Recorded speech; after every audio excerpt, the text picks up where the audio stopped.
नाही, खरं तर म्हणजे ही दिशाभूल करण्याचा प्रयत्न सोशल मीडियाच्या माध्यमामधून कोणीतरी समाजकंटक असतील किंवा कोणीतरी वेगळी लोकं असतील. आम्ही कालपासून या सगळ्याचा शोध घेण्याचा प्रयत्न केलेला आहे. आजही महायुतीचे सर्व उमेदवार हे माझ्या आपण बघू शकता आपल्या व्हिज्युअलमध्ये मल्लेश शेठ असतील किंवा त्याचबरोबर नवीन गवळी असतील किंवा त्याचबरोबर स्नेहलताई असतील आणि आमच्या बिनविरोध झालेल्या रेखाताई आत्ताही सगळे एकत्रच आहेत. गेले 10-12 दिवस झाले हे एकत्रच प्रचार करतायत. आजही ते एकत्र प्रचार करतायत.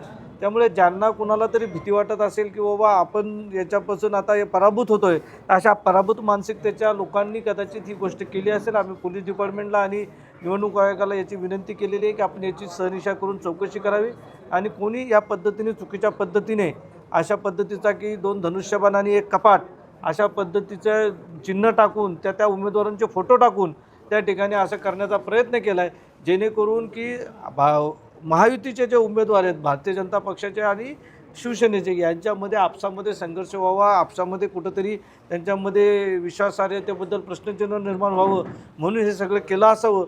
पण निश्चितपणे मी आपल्या माध्यमामधून या 18 नंबरच्या पॅनलमधील सर्व जनतेला सुद्धा सांगू इच्छितो की हे सर्वच्या सर्व एकत्रच आहेत आणि कोणी अशा अफवांवर विश्वास ठेवू नये. महायुती म्हणून सगळे भक्कम आहोत आणि महायुती म्हणून सगळे एकत्र आहोत. जसं तुम्हाला आता दादांनी सांगितलं की आम्ही त्या गोष्टीला जास्त महत्त्व देत नाही आहे, ती खरी गोष्ट आहे. आतापर्यंत जो आम्ही प्रचार केला एकत्र तो खूप चांगल्या पद्धतीने झाला आणि खूप चांगल्या लोकांचा रिस्पॉन्स आम्हाला मिळालेला आहे. ते तसं असेल की कोणाला त्या गोष्टी बघवत नसतील, खपत नसतील थोडक्यात, म्हणून हा सगळा प्रकार घडवून आणलेला आहे मुद्दामून.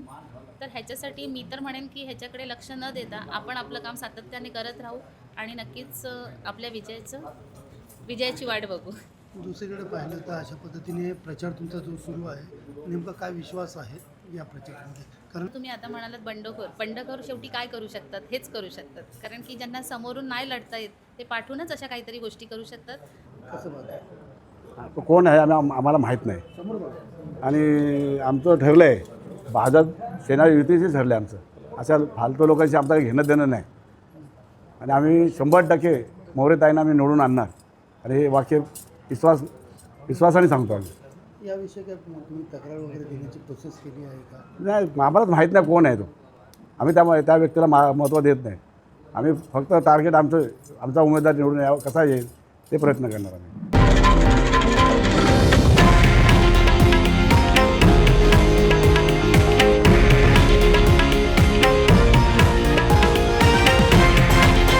हे आहे देशातील नंबर 1 न्यूज नेटवर्क आणि आपण पाहत आहात TV9 मराठी, एकमेव.